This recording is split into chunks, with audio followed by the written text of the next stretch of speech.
Mlađoj verziji sebe bih rekla: u 35. godini dobit ćeš karcinom dojke, prije toga izgubit ćeš prvo bebu, nakon toga izgubit ćeš jajnike, bit ćeš na udaru nacionalista svih vrsta.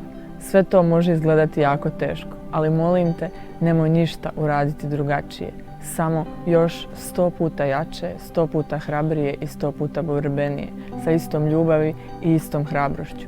I ne brini, ne umire se od sjedenja na hladnom betonu, umire se od trpljenja, od miranja sa stvarnošću, od nemijenjanja loših stvari.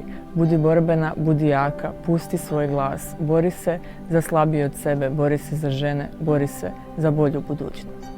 Ono što je najvažnije za mladog novinara, to je da nema straha od istine, da nema straha ni od svog urednika, da nema straha ni od drugih moćnika sa svih strana koji pokušavaju da ga učine pripitomljenim, da ga učine poželjnim i da ga u stvari manipulišu.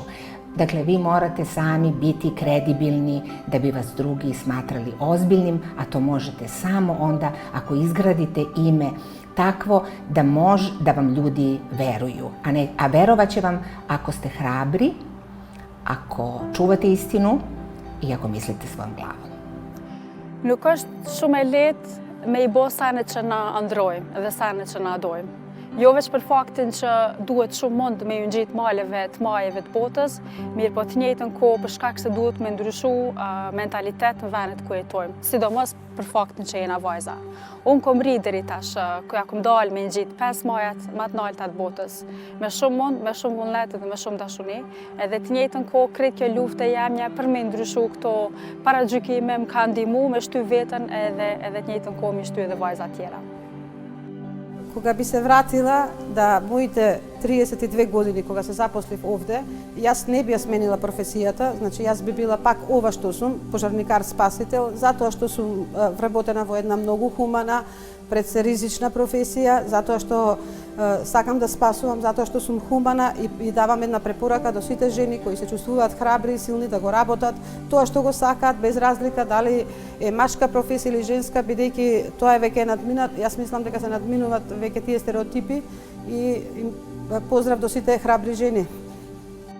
Draga Dejana, iza svakog uspjeha stoji mnogo truda I rada, ali I mnogo neuspjeha kao I ponovnih pametnijih pokušaja.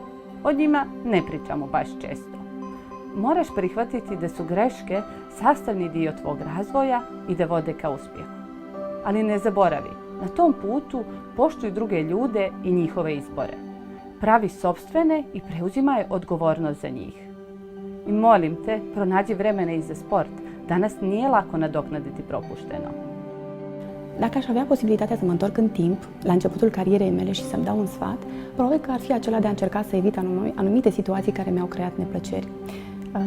Singura, aș putea spune, este aceea de la Jocurile Olimpice de la Sydney, când din cauza unui medicament pentru răceală și gripă am pierdut medalia de aur.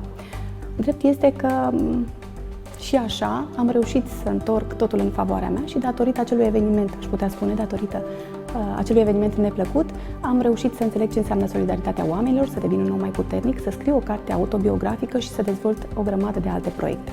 Așa încât cred că trebuie să fiu recunoscătoare pentru tot ceea ce mi s-a întâmplat, pentru experiențele pe care le-am trăit și să mulțumesc tuturor celor care au fost alături de mine pe parcursul carierei mele.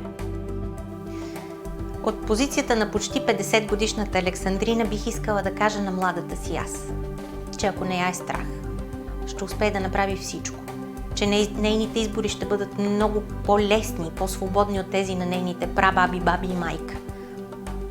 И ако продължава да не я е страх, и ако продължава да прави своите свободни избори, нейните дъщери и внучки ще са още по-свободни хора, още по-силни жени.